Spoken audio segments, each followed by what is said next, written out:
want to frame him for murder. Yeah. But I wouldn't mind getting in a car and driving away from that nonsense. Yeah. Yeah. While eating like what, Kit Kats or something.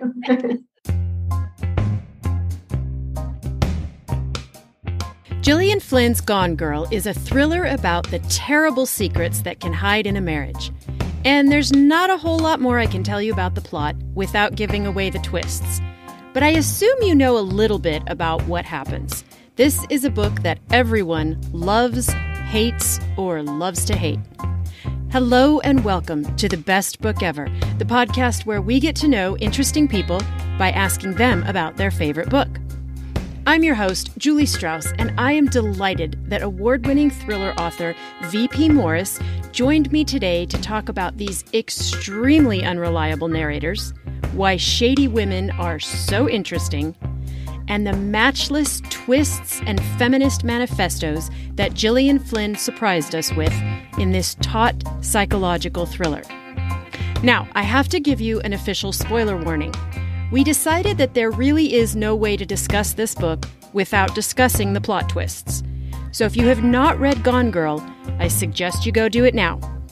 If I can't convince you to read the book, I'd suggest that you go watch the surprisingly faithful movie adaptation, which is well worth your time. Then, come on back here and listen to V.P. Morris tell me why Gone Girl is the best book ever. Hi, VP. Welcome to the Best Book Ever podcast. Hey, Julie. Thank you for having me on. I'm so excited to have you on. I have been wanting someone to choose this book literally since I started this podcast, so I'm thrilled we get to talk about it. But first, I have to ask you a question about a really painful subject, and that is that you told me you are on a book buying ban this year. Yes. Tell me what this is about. So it's not necessarily a full-on ban, but I made a list of 102 books that I'm making myself read before I'm allowed to get anything else that is not on the list. So I had this problem where on like Instagram or Pinterest, I was just saving a bunch of books, like the little save features all these social media platforms have. And, then I would forget about them.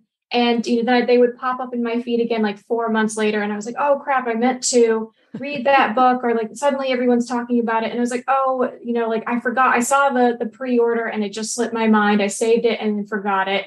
So on this like random day, I just decided to like go through all of my social media that I had saved anything regarding a book. And it just so happened to come to 102. It's not like a number I picked. That was the total. Some of them I was like, oh, I don't want to read that anymore. I was like caught off guard by the title and it wasn't the thing I wanted. So not all of them made the list, but all of the ones that had like a description or a title or something that was really interesting, I just wrote down. I made this huge master spreadsheet in Google Sheets, and I have like all like, it's such a nerd thing to do, but I just like, for some reason, it made me feel like more, I don't know, like more in control, because I kind of don't like just reading by whims, because then I don't feel like I'm kind of achieving anything. I'm kind of like, I was like a nerd straight A student, so I feel like I have to be like working towards something. So I have like I have like the author, the publisher, like stuff written down about the book, just so I can like keep track of it. And it also made me like, there's been books, I was an English major, but there were books that I didn't get a chance to read because I didn't take those classes. So I decided to like put some of these classics that I missed while I was getting my education down. Like I've never read Love in the Time of Cholera, and I've always wanted to. So I put that on the list, like, oh, what's the ones that I kind of missed when I was in school? And so I've got this huge list, and then I'm kind of letting myself pick from the list as I want to. I don't have to go in a particular order. Some are from the library, some are from Kindle, some are ones that I've pre-ordered and they've shown up, but it's kind of keeping me like more focused, and it's made me read more because I'm trying to read one book a week. So, 102 is going to take me, like almost 2 years to finish. And I'm now like, it's like the 32nd week of the year and I'm at 32 books. So it's kept me like committed in a way that it like, I'm an avid reader, but nothing like this list has made me like want to read as much as I've had, because I feel like I'm checking something off, like I'm doing something. I'm not just doing it for fun, even though it is for fun. I'm, like there's no seriousness behind it, but it's like, oh, I want to check another book off my list. And I've discovered some stuff that like, I'm glad I didn't put it off anymore. There's like been some really good reads on there that I was like, why did I put this off for like 5 years? This book changed my life. So. Okay. So I misunderstood this then. So I thought it was books that you had sitting around your house, the TBR shelf that. Not necessarily. So it's like, I can buy books. I just can't buy off of the list, if that makes sense. I have to complete this list before I can go off script and start just purchasing willy-nilly. Because sometimes you get in those habits of like, you go to Barnes and Noble and you just like pick random stuff off the shelf. And it's not like, I've had problems with that where they're not like as tailored to my preferences as a reader. They kind of just have like a cool cover and I'm like, oh, I'll just buy this. And I end up hating it. So it was more like putting more thought into what I'm reading versus just like, oh, that one looks cool, or some person mentioned this book one time. So what do you do then about the ongoing fire hose of new books coming out? It's nonstop. So are you creating another list? I am saving, like, if there is something that looks particularly interesting that I keep seeing and that like kind of sticks in my mind, I will save it like in the Instagram save feature or something like that. But like if a friend's recommending me a book, I kind of will tell them like I will get to it. Or if they know about my list, I'll be like, well, I'll get to it after my list is done. I want my list done first because I'm kind of sick of putting off all of these cool books that I've heard about for all this time. So, if especially if the book is a new release, if it came out this year, I'll have time to like read, and that by that time there'll be much more discourse around it and much more interesting content on the internet to like, I like looking up reviews and like what other people have said about it. Something I've noticed talking to readers on this podcast is there are definitely readers who want to go in knowing nothing at all. I've met readers who don't even read the inner flap or the back cover. They just want to go in. It's really interesting to me that you want to read it when there's discourse available. That's really fascinating. Yeah, I'm the same way with movies, which thankfully like movies are a bit more, I guess, expedient because it only takes like an hour to watch one, where it takes books like a week to finish reading one. I don't mind actually being spoiled sometimes. Like, I mean, because obviously we're going to talk about Gone Girl. A lot of people knew the twist of Gone Girl before like they read it. You had to be kind of one of the on the ground first readers to actually been surprised by it. And I didn't get to it for a few years, so I already knew like the twist. But I don't think it changed the experience of reading it. And that's the thing. It's kind of like to me, reading or watching a movie, any sort of story is a roller coaster. So like you could go, someone could tell you, oh, there's a giant drop in this roller coaster, and then you're going to be flipped upside down, and then you're going to be spun sideways. But is that doing it the same thing? It's if someone's like, oh, the girl dies in the end. Well, that's not the experience of feeling the girl die. It's like, even if you get the information ahead of time, you're still not experiencing it. So like I read and watch movies for the like emotional roller coaster. So even if someone's like, oh, there's a big XYZ thing that happens in the middle, I still want to go on that roller coaster, So it's like, yeah, my husband's a huge roller coaster enthusiast. So if some guy was like, oh, there's a huge drop, he's not going to then not want to go on the roller coaster. So I don't spoil other people if they are, they don't want to know any information. I will keep my mouth shut. But some people, they get so excited about books and they'll want to tell me everything. And I'll be like, just spoil it. Like, I want your enthusiasm. Just spoil it. And maybe I'll even forget about it. Or like, I will want to go on that journey by myself and see how the roller coaster works out for me. So like, if you want to just like scream about the ending to me and I haven't read it, then just do it, because I want to hear your experience. I love that analogy so much, because roller coaster is perfect, because people who love roller coasters, they're more excited when they look at it and they go, my God, look at that drop right there. Yeah. I cannot wait to get on this thing. I'm going to announce right now that we're going to talk spoilers on this. Listeners, if you haven't read it and if you haven't seen the movie, just go read it right now and then come back. It's 10 years old. You've been warned. First, let me ask you this. Is thriller your go-to genre? Oh yeah. Thriller and horror are my go-to genres. I'm odd. I like to watch horror and write/read thriller, but I will obviously watch thriller and read horror, but thriller is like, if I'm going to, like, hypothetically, I don't have anything to read on an airplane and I'm in one of those little bookstores in the airport, I'm going to go for a thriller to keep myself occupied. That's like my go-to. It's like, I like having very high stakes in a story. So even though I do have like a spot in me for like romance or women's fiction, something that's a bit more light and character focused, if I'm on a desert island, I want thriller, essentially. And I always get so mad when people talk dismissively about airport books, and they always say it in that exact tone of voice, like, oh, it's just an airport book. That makes me so mad. Those are the best books. Those books where you don't lift your head up until you land and you go, oh my God, we're already in Florida. What?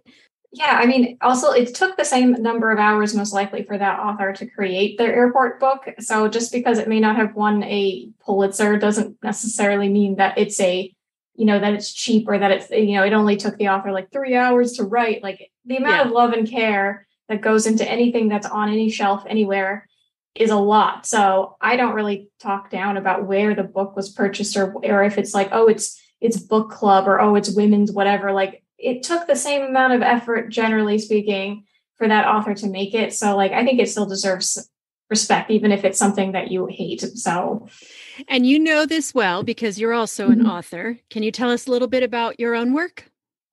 Yes, so I have 2 thriller novels out right now, as well as a few Amazon Kindle short reads. My novels are called Shadowcast and Dead Ringer.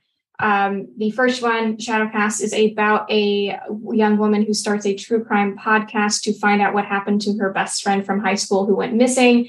And little does she know, the man responsible for said disappearance is listening in and messing with the investigation. And yes, dun dun dun. That's a good one.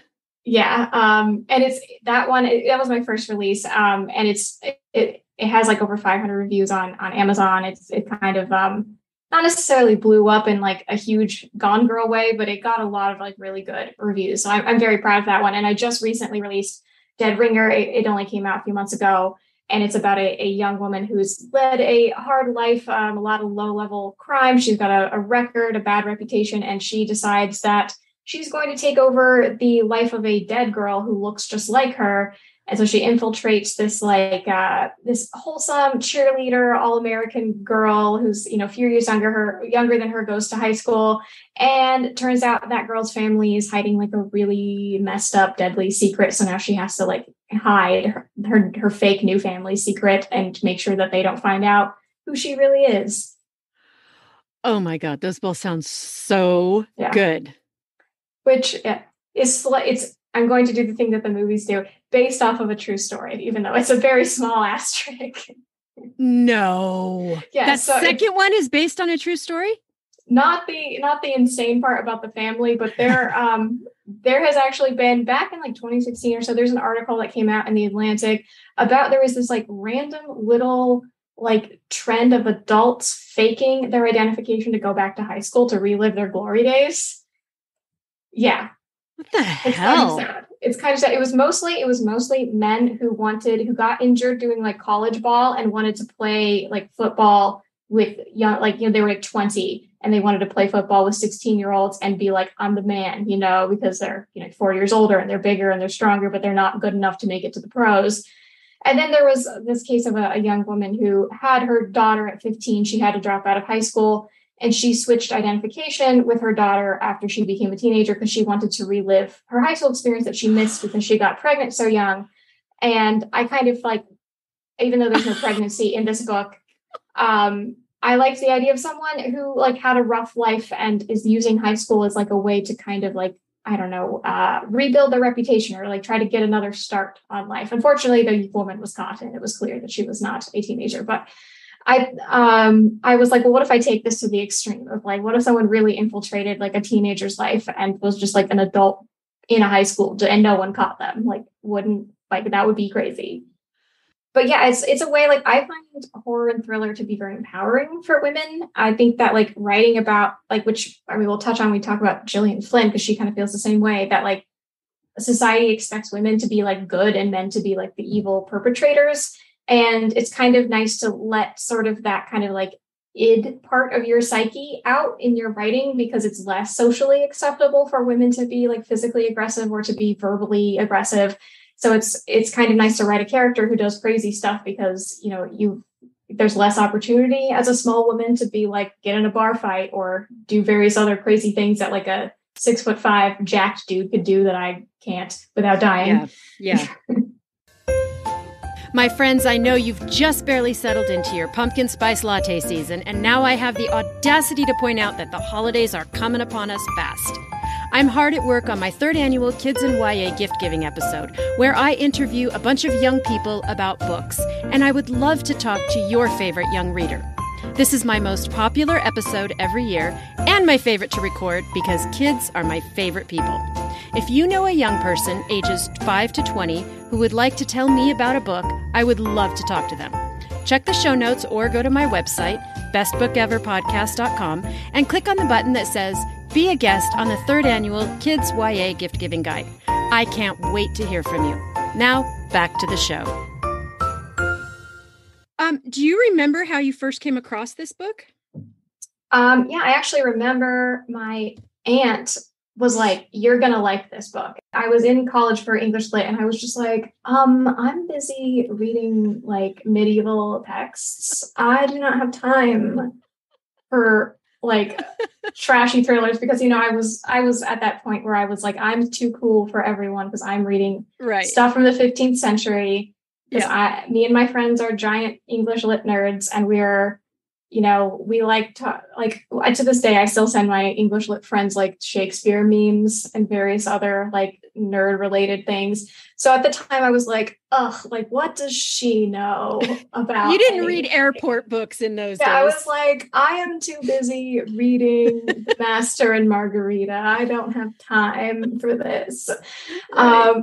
But I mean, like, she did understand that I like twists and like I like psychological like guessing games. So like the movies that I talk about, like I'm a big Hitchcock fan. So she knew that I like that sort of thing. But I kind of thought it was just going to be like, oh, there's a drama between a husband and a wife. Did he kill her? Did he not? Whatever. I kind of was like, I've seen that before of like, you know, a marital trouble and maybe murder happening. And I was like, how revolutionary could this possibly be? And then like a few years later, you know, it gets turned into a movie. It kind of blows up as like more of a cultural phenomenon. And then I was like, wait a minute, maybe I should give it another thought. And I actually caught an interview Gillian Flynn did, which is still up on YouTube, I believe, for the 90-second Why in New York City.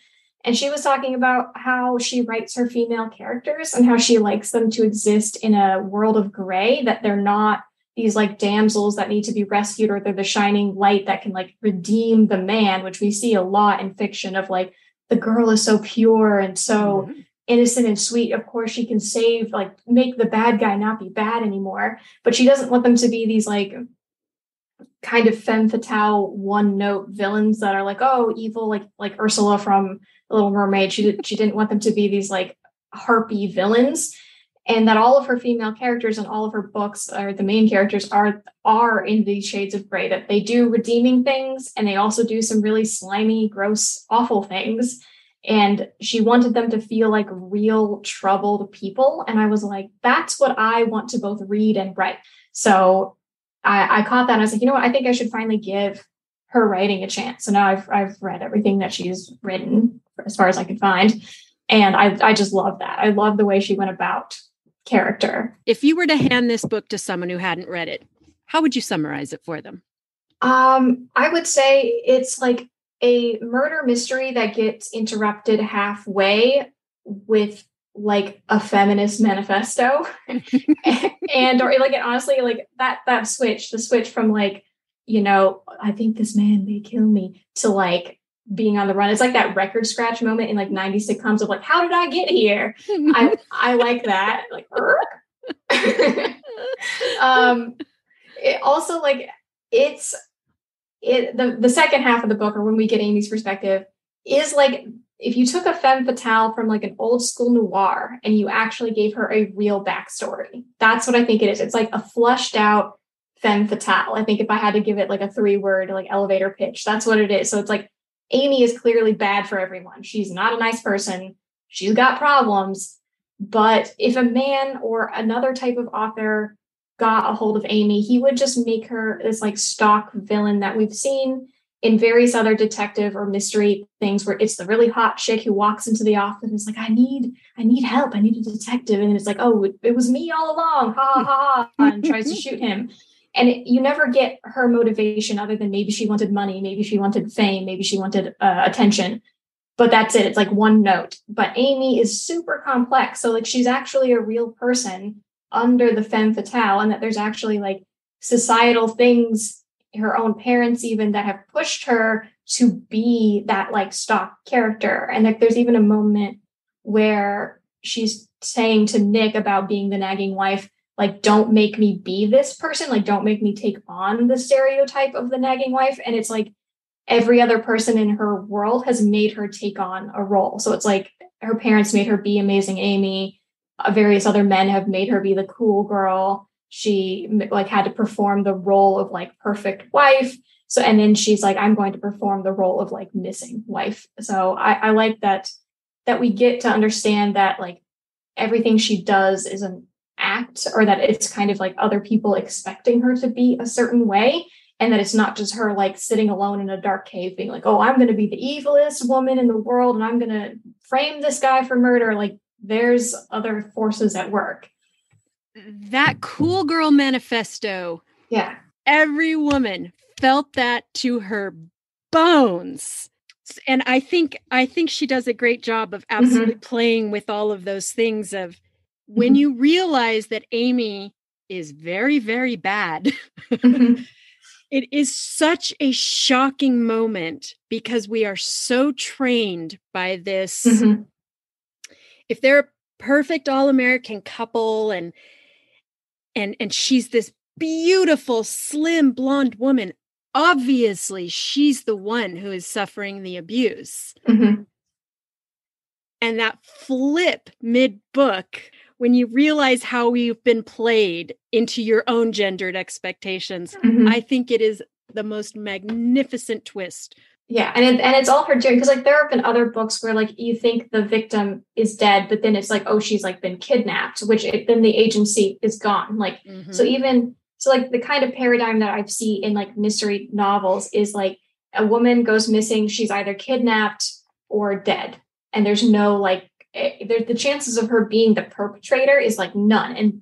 And that's the flick, is like she's still alive, but not because like, oh, some evil guy took her to hide out in, you know, his dungeon. She's alive because she wants to be, like, she wants to actually like screw him over, which is just like, that's amazing. And it's also like really interesting because like she also goes after his reputation. Like like it's very conniving. Like I like that it's not just like she wants him locked up in prison. She wants people to think he's a wife murderer. Like there's very few villains that are like, I want the world to see you as a scumbag as your punishment.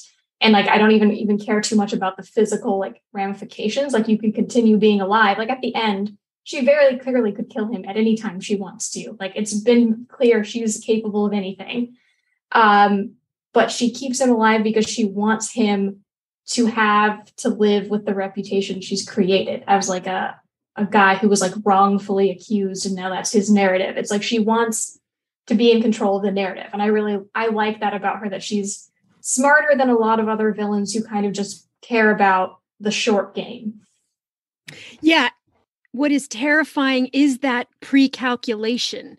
And like, just to pivot, I think Margos, the unsung hero of this book, like she's the only like closest to normal as anyone else is in the book, because Nick has clearly his head up his own ass because he doesn't know anything that's going on in his life. And Amy is obviously a conniving psychopath. So like the average person is not like her.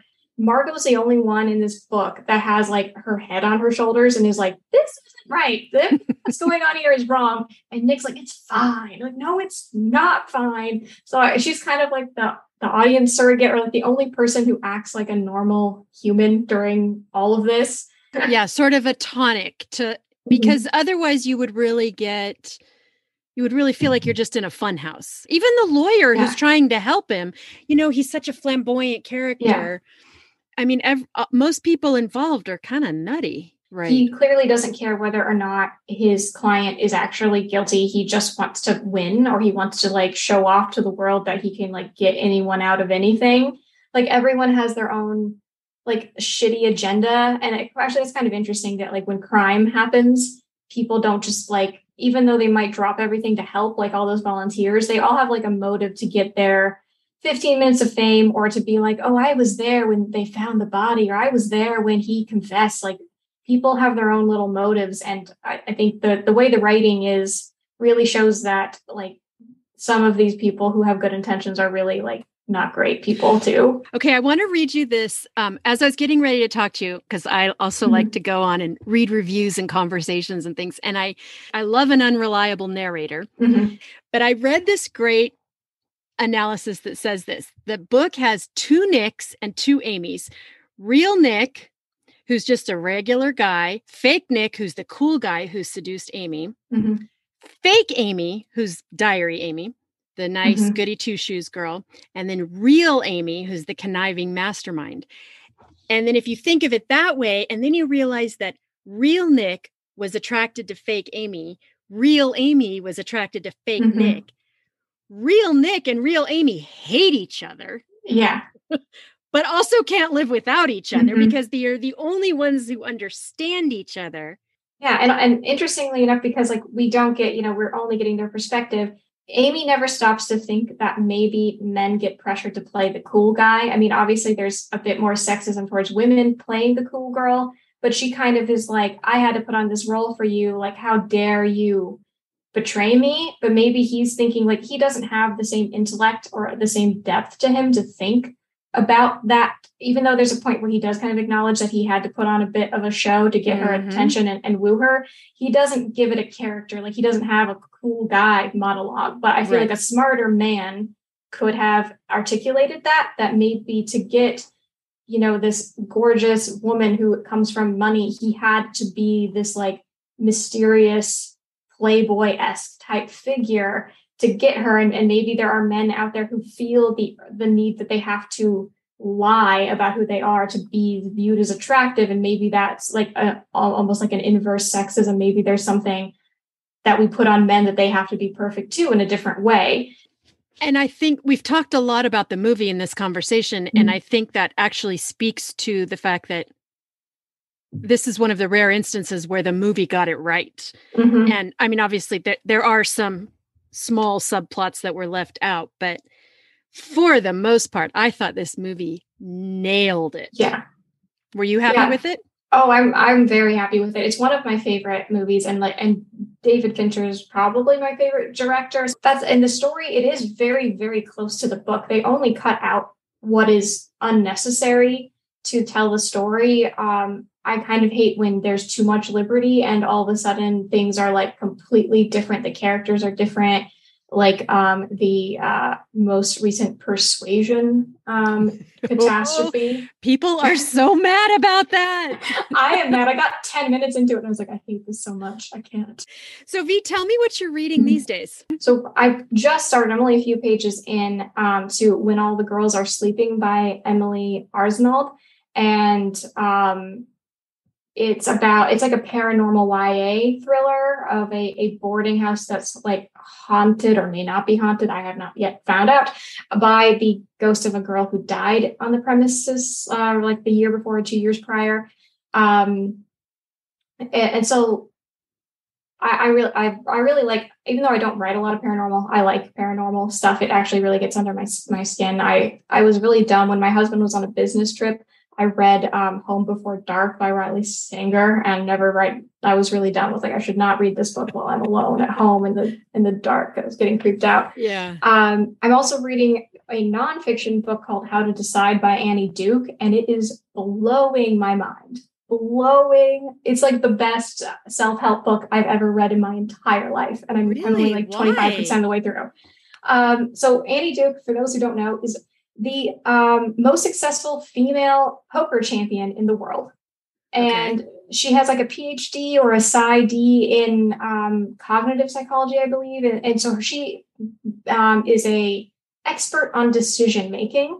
And her whole book is on how to make better decisions based on like both the research and her experience. Because like poker, when you're making bets and calling bluffs and whatnot, is all about decisions.